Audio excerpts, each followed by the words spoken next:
Everyone, I welcome again to all of you and my BA tutorial classes success in teaching field. हम लोग जो discuss कर रहे हैं वो प्रीवियस ईयर के जो क्वेश्चन है 2019 में या फिर उसके अलावा भी 2018, 16, 17 में जितने पूछे गए हैं सबका कंक्लूजन करके हम लोग डिस्कस कर रहे हैं। जो पेपर है आपका कंटेम्प्रेरी इंडिया यानी कि समकालीन भारत है पेपर आपका। और आज का जो क्वेश्चन है देख सकते हैं यहाँ पर, how can the obstacles in the implementation of universal elementary education यानी कि यूईई है ना, यूनिवर्सल एलिमेंट्री एजुकेशन, इसको क्या कहा गया है कि बी रिजॉल्व्ड। ठीक है, इसको हिंदी में क्या बोलेंगे?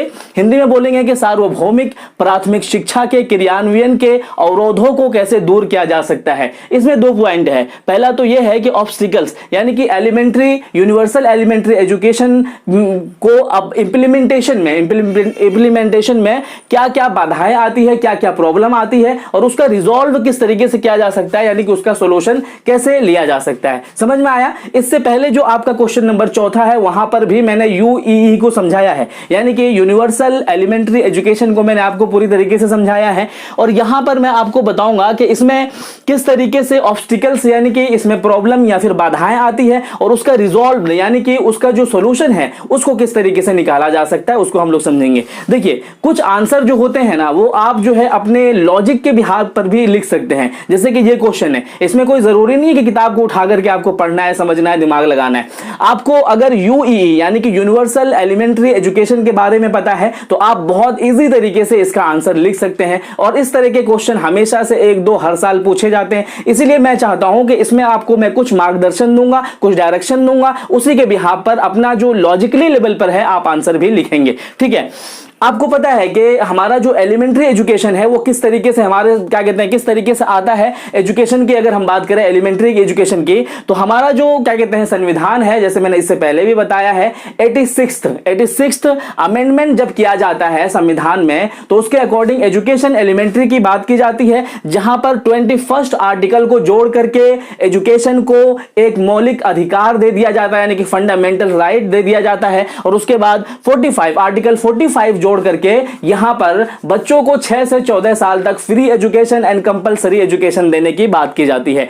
तो यहां पर ये सारी चीजें आपको देखने के लिए मिलता है। और इसी बिहाफ पर जैसे कि यहां पर एलिमेंट्री एजुकेशन की बात की है कि एलिमेंट्री एजुकेशन में जो बाधाएं आती है उसका रिजोल्व किस तरीके से किया जा सकता है। एलिमेंट्री एजुकेशन के बिहाफ पर आप जानते होंगे कि एलिमेंट्री एजुकेशन में सबसे जो बड़ी बाधाएं आती है वो कौन सी आती है? वो आती है आपकी फाइनेंशियल किस तरीके से आती है जानते हैं आप लोग कि एलिमेंट्री एजुकेशन जो होता है उसको अप्लाई करने के लिए आपको फ्री एंड कंपलसरी एजुकेशन को अप्लाई करने के लिए बहुत ज्यादा फाइनेंशियल की जरूरत है। और उस फाइनेंशियल जरूरत में सिर्फ स्टेट या फिर सिर्फ अकेला क्या कहते हैं कि आपका सेंट्रल गवर्नमेंट या फिर स्टेट गवर्नमेंट अकेले इसको अप्लाई नहीं कर सकता है। तो इसका जो रिजॉल्व होगा या फिर इसका जो सोल्यूशन होगा, पहला सोल्यूशन ये होगा कि फाइनेंशियल प्रॉब्लम को हटाया जाए। फाइनेंशियल प्रॉब्लम किस तरीके से हटाया जा सकता है उसको देख सकते हैं। उस टाइम में भी ये हुआ था जब इसको पारित किया गया था, यानी कि यूईई को, यूनिवर्सल एलिमेंट्री एजुकेशन को पारित किया गया था। तो उस टाइम भी ये बोला गया था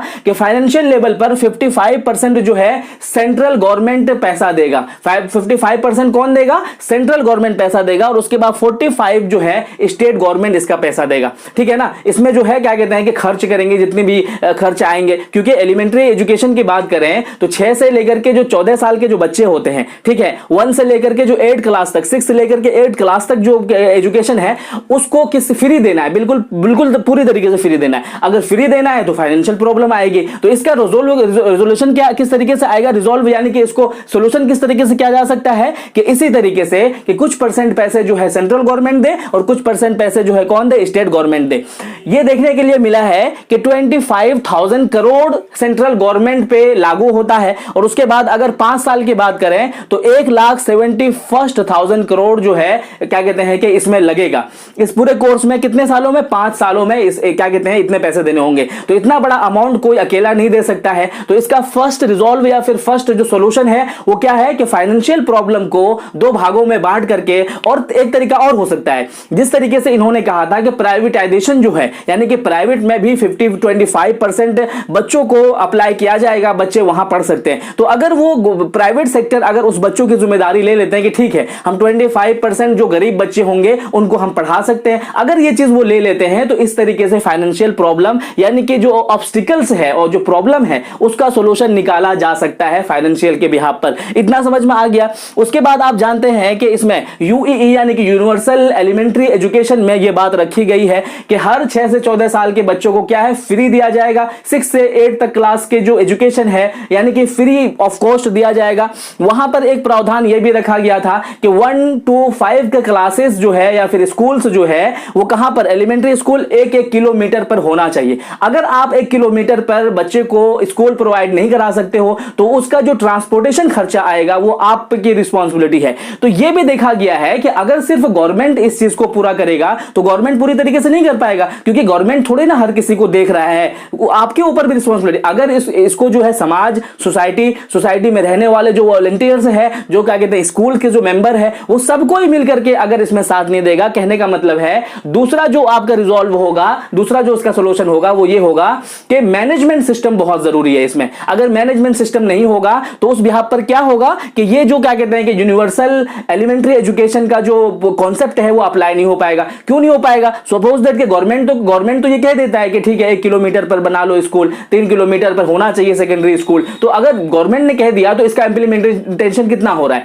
वो कैसे हो पाएगा? जबकि इसका जो है मैनेजमेंट देखा जाएगा, मैनेजमेंट के मेंबर इसको देखेंगे। तो ये है कि दूसरा पॉइंट, मैनेजमेंट सिस्टम इसमें होना बहुत जरूरी है, क्योंकि जो पैसे गवर्नमेंट वहां से दे रहा है मे बी के यहां तक स्कूल वालों तक पहुंच ही नहीं रहे, तो ये भी बहुत जरूरी है। उसके बाद जैसे मैंने बताया कि 5 से लेकर के 8 क्लास तक में यह प्रावधान रखा गया कि हर 3 किलोमीटर पर होना चाहिए। तो यह भी देखा गया है कि गवर्नमेंट ने तो आपको यह प्रावधान दे दिया है, क्या यह इंप्लीमेंटेशन हो रहा है कि नहीं हो रहा है उसको भी देखा जाएगा। उसके बाद हम यहां पर देख सकते हैं 45 आर्टिकल क्या कहता है कि फ्री एंड कंपलसरी एजुकेशन बच्चों को देना है। तो अगर फ्री और कंपलसरी एजुकेशन अगर बच्चों को देना है तो अगर हमारे इंडिया की बात ही तो हो रही है ना, तो इंडिया के लेवल पर आपको भी पता है कि हमारा रूरल एरिया बहुत ज्यादा है ना, 60 से भी ज्यादा 70 से भी ज्यादा एरिया जो हमारा इंडिया है वो किस पर डिपेंड है? रूरल एरिया पर, यानी कि जहां पर देहात लोग हैं, जहां पर बहुत कम क्या कहते हैं SC ST लोग रहते हैं, बैकवर्ड क्लास के लोग रहते हैं। तो वहां तक एजुकेशन पहुंचाना, यूनिवर्सल का मतलब यही है कि हर चप्पे चप्पे तक उस एजुकेशन को पहुंचाना। तो इस एजुकेशन को पहुंचाने के लिए और फ्री एंड कंपलसरी होने के लिए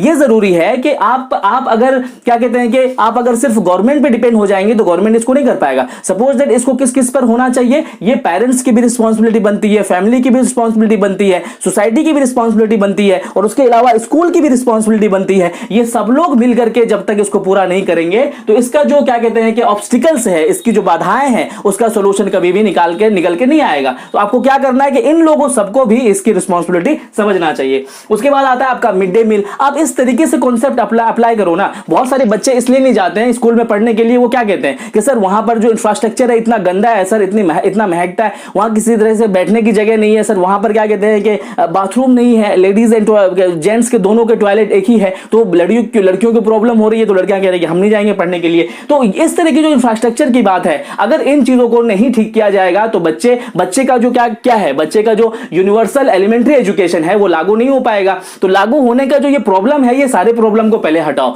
और इस तरह का कॉन्सेप्ट लाओ, जैसे कि मिड डे मील हो गया। आप बच्चों को खाने के बहाने से भी तो बुलाओ।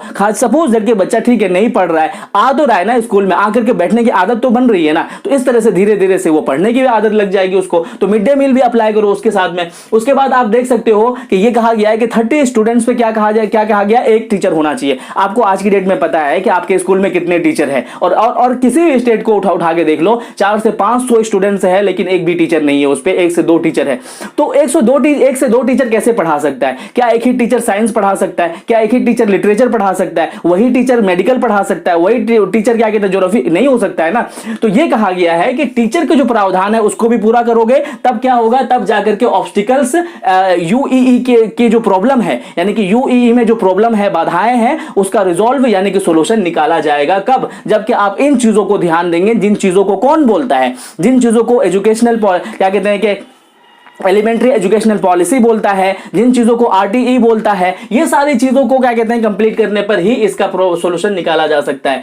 और क्या करना है उसके अलावा जो है बहुत सारे, जैसे कि आपको जैसे मैंने बताया कि हमारा जो एरिया है वो क्या है रूरल पर बहुत ज्यादा डिपेंड है, इसलिए हमारा जो एरिया है वो बैकवर्ड जो क्लासेस है जैसे कि एससी एसटी हो गया, शेड्यूल क्लास हो गया, ट्राइब हो गया, इन पर बहुत डिपेंड है। तो इनके लिए आप अलग अलग जो है क्या कहते हैं कि व्यवस्थाएं कर दें, अलग अलग इनको रिजर्वेशन दे दें, अलग अलग तरीके से इनके लिए विद्यालय बना दें, अलग अलग इस तरीके से इनको स्कॉलरशिप दे दें, जैसे कि बनाया गया था ना कस्तूरबा गांधी बाल विद्यालय बनाया गया था, इस तरीके से बनाओ कि जहां पर इन्हीं बच्चों को पढ़ने के लिए मिले, इनको अवसर मिले जिनके पास कुछ भी नहीं है ना, तो इस तरीके से बनाओ। उसके बाद जन शिक्षा क्या कहते हैं संस्थान बनाया गया, तो इस तरीके से बहुत सारे जो है संस्थान बनाए जा सकते हैं, इस तरीके से बहुत सारे जो है स्कूल्स बनाए जा सकते हैं। जिस तरीके से कौन बात करता है, एनपीई नेशनल क्या कहते हैं कि पॉलिसी एजुकेशन बात करता है, आरटीई बात करता है, राइट टू एजुकेशन बात करता है ना। तो ये जो जितने भी संविधान है, जितने भी तरीके हैं, अगर इन चीजों को अप्लाई करके आप पढ़ाएंगे बच्चों को और इनका मैनेजमेंट सिस्टम अगर अच्छे से किया जाएगा, तभी जाकर के क्या हो सकता है